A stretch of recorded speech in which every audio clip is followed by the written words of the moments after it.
আসসালামু আলাইকুম, আমি আসিফ সুবহান আরেকবার আপনাদের সামনে। ছাত্র আন্দোলনের পর দেশ নতুন করে আরেকবার স্বাধীন হয়েছে।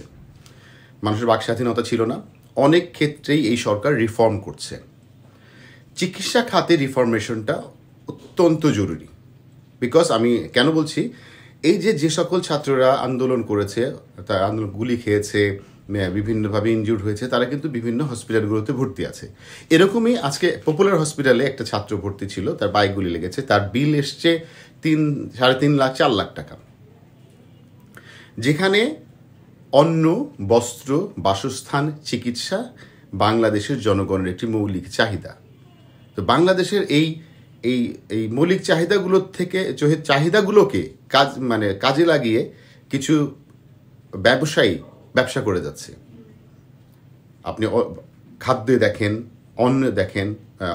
দেখেন, বস্ত্র দেখেন, বাসস্থান সেক্টরটাতে দেখেন, চিকিৎসায় তো কথাই নেই। আপনি তার প্রমাণ হিসাবে এই যে আন্দোলনগুলো হলো, আন্দোলনে হাজার হাজার ছেলে পেলে বিভিন্নভাবে ইনজুর্ড হয়েছে। তাদের এই ইনজুরি নিয়ে বিভিন্ন হসপিটালে ভর্তি হয়েছে। সরকারি হসপিটালগুলোতে যারা ভর্তি হয়েছে তাদেরও বিল হচ্ছে, হয়তো খরচটা কম হচ্ছে, কিন্তু প্রাইভেট হসপিটালগুলোতে যারা ভর্তি হয়েছে তাদের নাভিশ্বাস উঠে যাচ্ছে। তাদের চিকিৎসা ব্যয় ভার বহন করতে তাদের পরিবারকে হাত পাততে হচ্ছে, বিভিন্ন জনের কাছে ভিক্ষে চাইতে হচ্ছে এমন অবস্থা। অতএব যে ছাত্র আন্দোলন বা যে ছাত্রদের দ্বারা এত বড় একটা সফলতা এসছে, সেই ছাত্ররা যখন ভর্তি, তাদের কাছ থেকে এই ধরনের বিল করা হচ্ছে।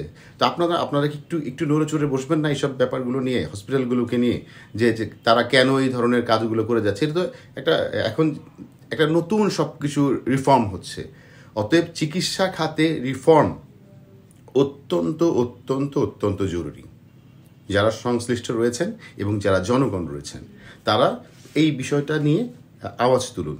কারণ আপনারা সবাই নিশ্চয়ই প্রত্যেকটা পরিবারের কেউ না কেউ এই বিষয়ে ভুক্তভোগী। যারাই প্রাইভেট হসপিটালে ভর্তি করেছে, চিকিৎসা নিয়েছে, তারা প্রত্যেকেই জানে যে কি অবস্থা তাদের হয়। আর কোনো কারণে যদি কাউকে লাইফ সাপোর্ট বা আইসিইউতে ঢোকানো হয়, তাদের বিল আসে কত টাকা সেটা সব ভালো করে জানেন।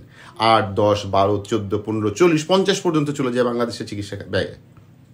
অতএব আপনাদের কাছে বিনীত অনুরোধ, আপনারা এই চিকিৎসার রিফর্ম নিয়ে হসপিটালগুলোর এইসব খবরদারি বা এত ডাকাতি নিয়ে আপনারা কথা বলুন।